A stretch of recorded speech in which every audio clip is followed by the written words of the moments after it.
नमस्कार दोस्तों, स्वागत है हमारे चैनल समृद्धि में।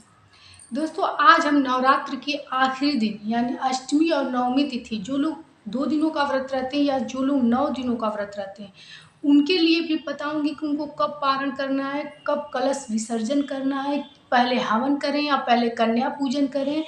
तो इस छोटी-छोटी बातों को, सभी इस बातों को इस वीडियो में बताऊँगी, तो ध्यान से सुनिएगा और सभी बातों को समझ लीजिएगा।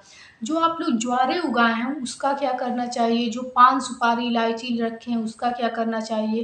तो ये सभी महत्वपूर्ण बातें बताऊँगी, तो वीडियो को लास्ट तक देखिए और सभी छोटी बातों को समझ लीजिए। इससे पहले दोस्तों, यदि हमारी जानकारी अच्छी लगे तो एक लाइक करके हमारी हिम्मत बढ़ाइए और चैनल पे नए हैं तो सब्सक्राइब भी कीजिए, ताकि समृद्धि की ऐसी जानकारी आप लोग को मिलती रहे। मैं कोई भी जानकारी दोस्तों आप लोग को भ्रामक पूर्ण नहीं देती हूँ, जिससे आप लोग भ्रमित हो, मन में दुख हो या फिर से मन में डर हो तमाम तरह की पूजा पाठ को लेकर के। मैं वही चीज़ें बताती हूँ जो हमारे परंपरा में शामिल हो, जो हम स्वयं करते हैं और जो हमारे पुरखों द्वारा बनाया गया है, जो हमारे शास्त्र में है। तो चलिए वीडियो को आगे बढ़ाते हैं। दोस्तों, जो लोग 2 दिनों का व्रत रहते हैं या फिर जो लोग 9 दिनों का व्रत है, उन सबको कन्या पूजन और हवन 11 अक्टूबर को ही करना है और 12 अक्टूबर को विसर्जन करना है। कुछ भाइयों का प्रश्न रहता है कि हम विसर्जन भी उसी दिन कर दें। नहीं, बिल्कुल नहीं, उस दिन विसर्जन नहीं किया जाता है। हवन करने के बाद भी उस जगह को पूरी तरह से खाली नहीं करना चाहिए। शाम के समय अवश्य एक दीपक जला के वहाँ आरती कर देनी चाहिए। मैं शुरू में ही कही हूँ कि हर छोटी-छोटी बातों को बताऊँगी, तो कॉपी कलम लेकर हो सके तो आप लोग नोट कर लीजिए। दूसरी चीज़, जो लोग अष्टमी तिथि का व्रत है वो भी 11 अक्टूबर को व्रत रहेंगे और जो लोग 9 दिनों का व्रत है वो भी उसी दिन व्रत रहेंगे। क्योंकि उसके बाद से जब दसवीं तिथि यानी कि 10वीं तिथि हो जाएगी 12 अक्टूबर को, तो 10:58 के बाद 12 अक्टूबर को आप लोग कलश विसर्जन कर सकते हैं। कलश विसर्जन से पहले कलश को हिलाया जाता है और कहा जाता है कि हे देवी, आप अपने स्थान पे विराजमान हो, मतलब आप अपने स्थान पे जाइए। ऐसा कलश हिलाकर बोला जाता है। तो वो चीज़ें आप लोग को शाम को ही कर देनी है, यानी 11 अक्टूबर को रात में ही आप लोग कर दीजिएगा।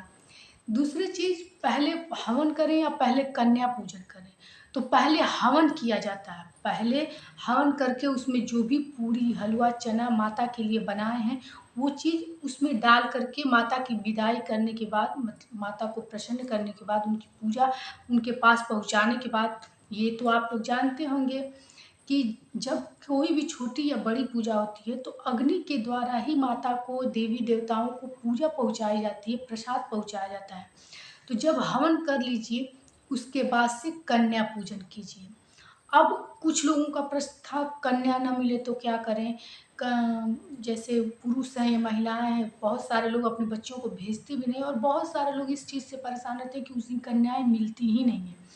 तो देखिए, जो भी आप प्रसाद बनाएँ उसको 9 स्थानों पे निकाल लें। यदि प्रसाद नहीं बनाए हैं, पुरुष हैं, तो 9 स्थानों पे पैसा निकाल लें और इसे ले जाकर के किसी भी मंदिर में माता के चरणों में रख दीजिए। उसके बाद से चले आइए। तो उसके बाद वो दान पेटिका में भी पड़ सकता है, ब्राह्मण ले लेंगे और जो भोजन चढ़ाएँ वो ब्राह्मण ले लेंगे। वो भी चीज़ उतनी ही फलीभूत होगी जितनी 9 कन्याओं को खिलाने में। अब कुछ हमारी बहनें हैं जो नहीं जानती होंगी कि कन्या पूजन में क्या-क्या चीज़ें ज़रूरी होती है। देखिए, कन्या पूजन में उनको माता के जैसे कुछ चुनरी वस्त्र देना चाहिए। उसके बाद से उनको कुछ श्रृंगार की सामग्री भेंट करनी चाहिए। जो भी आपसे हो के खाना खाने के बाद उनको दक्षिणा देना चाहिए और उनके हाथ में थोड़ा-थोड़ा अक्षत दे देना चाहिए, जिससे कि वो आपके ऊपर फेंक करके और आप अपने सिर पर हाथ रखवा कर के आशीर्वाद अवश्य कन्याओं से लें। और जो हाथ में उनके अक्षत दिए हैं, उनसे आप अपने घर के प्रत्येक जगहों पे छिड़कने को कहें, हर कन्याओं को छिड़कने को कहें। इससे आपके घर में सकारात्मक प्रभाव पड़ेगा, धन, सुख, समृद्धि आपके घर में आएगी। तो कन्या को खिलाने के बाद ये अवश्य किया जाता है। प्रत्येक कन्या के पैरों को कलर किया जाता है, मतलब आलता लगा के रंगा जाता है और उनको थाली में धुला जाता है। थाली में धुल करके, आलता लगा करके और पोंछा जाता है, अपने आँचल से उनके पैरों को पोंछा जाता है। तब जा कर के उनको खाना खिलाया जाता है। खाने के साथ आपके पास हो तो फल वगैरह भी दे सकती हैं, मिठाई भी दे सकती हैं, लेकिन माता के लिए पूड़ी, हलवा, चना ही बोला जाता है, शुद्ध घी में बना कर के खिलाया जाता है। इसके बाद से आप लोग इसके पहले हवन, जो कुछ लोग हैं तो कुछ लोग साधारण हवन करना चाहते हैं, लेकिन जो लोग 9 दिनों का व्रत है तो 9 दिनों के व्रत वाले लोगों को कलश रखना भी ज़रूरी होता है, ज्वारे उगाना भी ज़रूरी होता है, लौंग, इलायची जो भी आप चढ़ाए हैं तो उसका क्या करेंगे? तो देखिए, जो कलश का पानी होता है इसको आप अपने गमले में डाल दीजिए और कलश को रख दीजिए।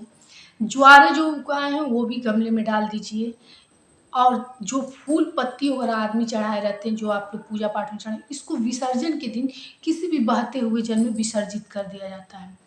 लौंग, इलायची, चावल जो भी आप रखें इसको आप अपने किचन में यूज कीजिए, इससे आपके घर में धन सुख समृद्धि बढ़ेगी।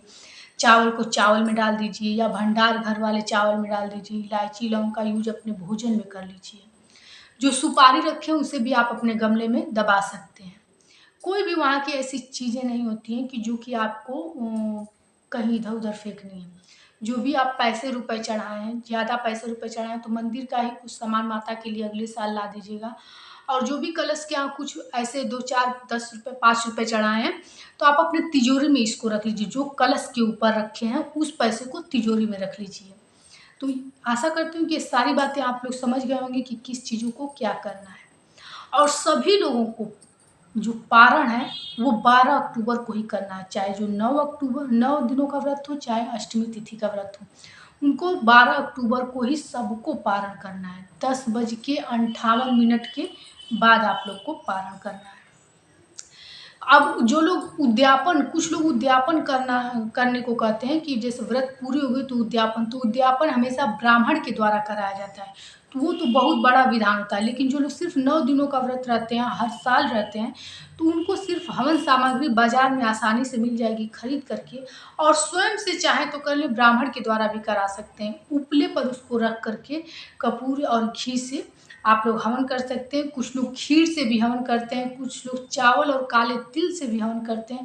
तो ये चीज़ें आप अपने घर देख लीजिएगा, क्योंकि जिस घर का जो विधान रहता है उसी अनुसार हवन की जाती है। कोई भी किसी के द्वारा बताए गए चीज़ों पे नहीं जाना चाहिए। जो चीज़ें आपके घर में होती हो, अगर नहीं होती हैं तब तो आप अपने घर में चावल और काले तिल से भी कर सकते हैं। इससे अखंड सौभाग्य का, घर में सुख समृद्धि का वास होता है। इस चीज़ से भी हवन कर सकते हैं। खीर बना करके भी हवन कर सकते हैं। तो हमारी जानकारी आप लोग को कैसी लगी? यदि अच्छी लगी हो तो एक लाइक कीजिए, और चैनल पे नए हैं तो सब्सक्राइब कीजिए, ताकि ऐसी ही सभी तिथि, जैसे कि अब आने वाला है स्नान करने का समय, कार्तिक मास का समय आया है, अब आएगा करवा चौथ, छठ पूजा, दीपावली, सभी त्योहारों की जानकारी आप लोग को समृद्धि के द्वारा मिल जाएगी। धन्यवाद।